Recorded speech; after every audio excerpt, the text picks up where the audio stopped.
I don't know how she does it. I don't know how Sarah Jessica Parker keeps getting movie roles. Well, you have to figure that everybody loves her. Well, okay, sorry, not everybody. Obviously.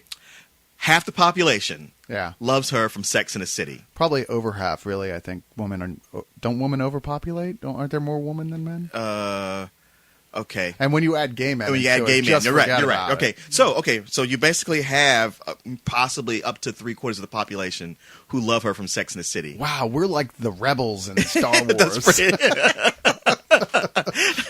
Hiding out on the dusty art planet of Tatooine. Yeah, I would say, like, as far as being a rebel goes, it's only good in the end. Yeah. Like, up to that point, kind of sucks a lot. Yeah, it does for a long time. Does kind of suck. But now all you got to do, how she does it, you just make sure you take her and put her in your movie and make sure she's similar to her character from Sex and the City. Yeah, you don't want to stretch it too far. I mean, the main difference here being that unlike, I forget her character's name in Sex and the City. God, I keep wanting to say Samantha, and I know that's wrong. No, Carrie. Carrie. That brought a whole different image into my head. But either way, there's lots of periods. I don't know who she does it, has her as a harried housewife working woman. And really... Well, not housewife. Well, not... Just wife. Well, yeah, just wife. Job. You're right. Just wife. She's married to Greg Kinnear, who is, up until a certain point in the film, a very reasonable seeming husband. Yeah. You know, and she's trying to balance a really high... like a legal type position. Yeah, it's something with finance management. They're never really clear. I know. Even somebody makes a point about not knowing what she does. Yeah. And they're like, how could she not know? And I'm like, seriously, I don't know what you do. You didn't bother explaining it to the audience either. So. All you need to know is that it's high pressure, it's male oriented, and a lot of money on the line. Right. And she has to deal with a lot of, like, the traditional stuff we've seen before with the workplace prejudice against women, especially against moms. Yeah. I mean, it's even balanced out by her assistant, Olivia Munn, who is like, the totally kick-ass working woman with no connections, no boyfriend, no kids. She doesn't want them. She's totally dead serious about everything. She's just like, you can't give an inch or they'll take a mile. These men, they won't let you survive in this world. And on that level, this film is kind of interesting. Yeah. On the study of, like, how woman balance being what they have to do to survive in a male dominated workforce. Oh, absolutely. I mean, you have, sort of bringing this out. You got Kelsey Grammer as her boss, who's a tough, maybe not quite an asshole, but he's all about the business. Yeah. But then Seth Meyers is her rival at the company. Yes. And he totally milks the fact that even though he's married, his wife does all the taking care of the kids. He's able to take the clients out to strip clubs and just ready to stab her in the back and take whatever he can from her at a moment's notice. Right. Yeah. And he's not like cartoonish per se, but he's not that far from it. Yeah, I was going to say he's maybe he didn't start off cartoonish, but right, there are along. There are points when he is. But when she ends up getting a chance to take on a really big deal, which is where she has to go work with Pierce Brosnan as a suave, but let's face it, liver spotted business guy who lives in New York, and it's going to take a lot of work. It's going to take her flying in and out of New York constantly and various other cities to make these deals. It's going to take months of work. Her family is less than pleased by this. And no one thinks she can do it except her. But as the film goes along, even she's starting to have doubts. Absolutely. And it does, it's asking that question like, hey, is there a point when you got to let the job go and just be a mom? Or what's important here? And everything, as we're saying it, I'm like, you know what? This sounds like a good movie. It's time somebody explored it, and there's plenty of, ways to go with it. If only it had actually been as funny as it thought it was. Yes. The problem is in the conceit of the gimmicks that it throws in constantly. What this is it's Sex and the City crossed with Diary of a Wimpy Kid. Okay. It totally is that's what it is. Somebody else said that, and I apologize. I can't even remember who it was who said that. And I was like, I ganked it, but it's so true. Like, it's constantly doing things where the camera freezes on everyone else but Sarah Jessica Parker's character, Kate Reddy, and she'll come up to the camera and break the fourth wall and talk to the audience, or there'll be written stuff on the screen, and it's just even worse. I guess it's because they figure everyone's watching reality shows, so now we have to actually make our movies more like reality shows. So everybody gets a confessional. Yeah, everybody gets a confessional. All the little side characters have sequences where they're talking to the camera going, oh, and Kate, if she would only do this, And the only time that really works at all is that you get to see a lot more Christina Hendricks that way. That's you know what? I have to agree that that's probably the only time it works because, okay, as an idea, you might go like, okay, this is the way they've chosen to do it. I personally don't like this because, whoever brought up Diary of a Wimpy Kid, that's what I kept thinking was like, wow, this is so like all the recent kid movies we've seen. Ramona and Beezus, Judy Moody, Diary of a Wimpy Kid, where they want to do this.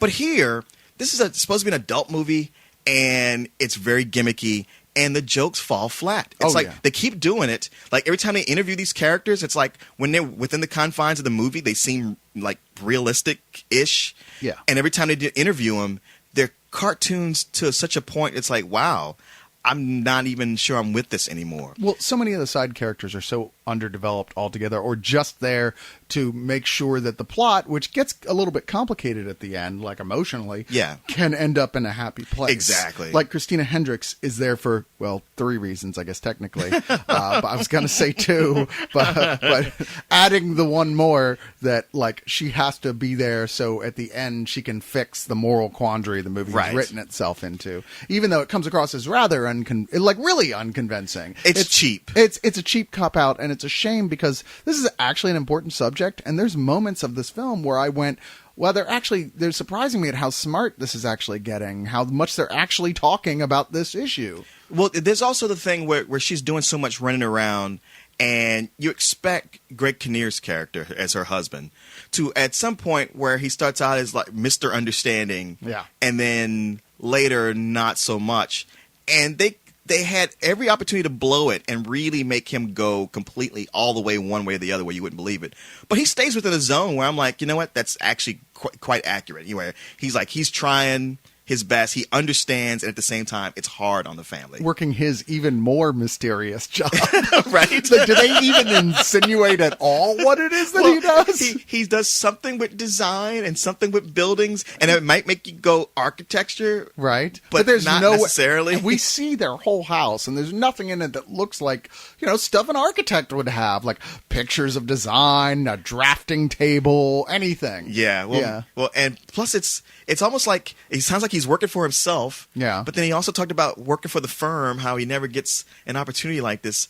So yeah, it's very nebulous. And I know this is all based on a novel. It is. It is based on a book, which I didn't same name. I didn't realize that till he got to the very end when they showed it in the credits. But the whole time watching it, I had that feeling like, I bet this is based on some kind of book that was popular for a week. Yeah. About some woman's her memoir and how she kept it all together. Sure. And I'm sure it wasn't funny or trying to be funny the way this was. Right.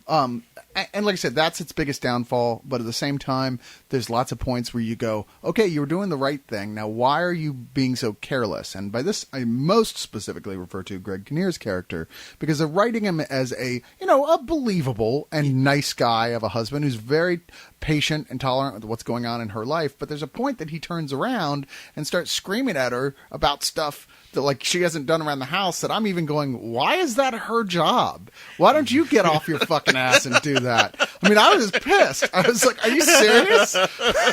She's like got this huge business deal going on, like a multi-million-dollar, probably billion-dollar deal that she's in charge of managing that's going to change the whole course of her career, and certainly for their family, which they've established they've already having trouble making ends meet. It's like, look, you better back down and let this bitch do what she needs to do. And he's like, I can't believe you didn't fix the stairs. The kid tripped over the stairs. It's like, wait, I have to do that type of stuff too? Well, that wasn't so much like he tripped over the stairs and you weren't here. Yeah. It's like, I think maybe I wasn't there because I was in fucking Boston. I know. I'm sorry. Did you build a teleporter while you were out of work? Because I couldn't be there. Sorry. But to the film's credit, it does indeed come back around on that. Oh, it does. And that was one of the saving graces for me, where this was not a bullshit of a film, where I was like, they actually thought about that, even though that was unconvincing, that sequence, how they presented him losing it. But they came around. They came back around to a reasonable place where I was like, yeah, you're right. This is the answer. I could believe him losing it in as much as, like, it's just a general frustration and where to take it out. Yeah. And it worked for me on that level. And, it's really one of those things where it's not until halfway through that I thought the film found its space and what it should be doing. Because prior to that, it's so much the gimmick. And one of the gimmicks that I found most annoying was how it began is with the voiceover.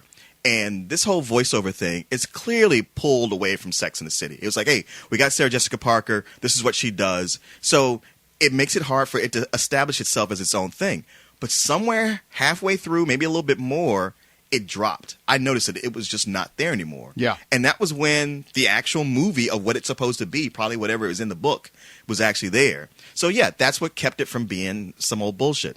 As it is, I still feel like it never really rises above a rental. Yeah, and that's sad because it feels like there is real potential to be more than that. Absolutely. But that somebody somewhere said, no, nobody wants to see, nobody gives a shit about a totally serious film about women's problems in the workplace, balancing that and a mother. I'm like, yeah, I'm pretty sure there is an audience for that. I know, for real. But, I saw an audience full of, like, women who were definitely the target audience for this. Yeah. And I didn't hear any laughter through almost the entire film. I mean, from them. Certainly not from me. Yeah. But no, I wouldn't laugh at that movie. Oh, man. Hey, maybe they were too busy just, identifying with it. Yeah, or either that or they're, balancing their lists on their phones the whole time. That's funny you would say that because the audience I saw it with, I guess there weren't like belly laughs, but there was laughter through even parts I thought were pretty dumb. Like, actually, it was most of the dumber jokes that got the laughs. Yeah, well, isn't that always the case? Yeah. Oh, So- God, he farted! Yeah. Yeah. It was funny, there's this, of the underdeveloped characters that are just irritating that they're even there, there's two sort of like, the perfect housewives. Oh, yeah. Who are in this film. One of them's played by Busy Phillips, who I remember from shoot, what the hell is the name of that show? Freaks and Geeks. Oh, okay. Yeah, who played the kind of like a really juvie chick. Okay. Yeah, you remember her in that? No, I never saw Freaks. Oh, and you Geeks. never did? Well, Yeah. you missed out. It's a great show. But she does a lot of the in-between little Is she commentary the blonde? things. Yes. She's the worst. Yeah, she's horrible, and she's not good in the movie. No. And they keep coming back to her with these little interview things where there's nothing that she says adds anything to the film at all. Well, it's because her character outside of the interviews is only in 2 scenes, Right. barely. So she doesn't. She does the most talking and knows the least about what's going on. Well, I think part of the problem is that the film doesn't have clearly defined villains at all, Right. But it feels like it needs to have them, even though it doesn't. I mean, there's no reason for it. It's already got a conflict. It doesn't need villain characters, Yeah. And so it writes in her, and it writes in the other guy, Seth Meyers? Yeah, Seth Meyers as the the jackass that she works with, and it's weird. They don't even have him on the cast list, but. That's weird. Yeah. Oh, there he is. Okay, sorry. Okay. He's in it a lot. I am just blind. So I'm just irritated by both of them even being in there. They're so poorly drawn. They don't feel like real people. I mean, Christina Hendricks at least. Well, as Christina Hendricks, and she's just so gorgeous. There are not enough words in the English language to describe it. But when she's on those little interviews, she's more of like the supportive best friend, Right. and you like her because you do root for Sarah Jessica Parker in here. Unlike in the Sex and the City movies, where you're like, "Wow, what a bitch."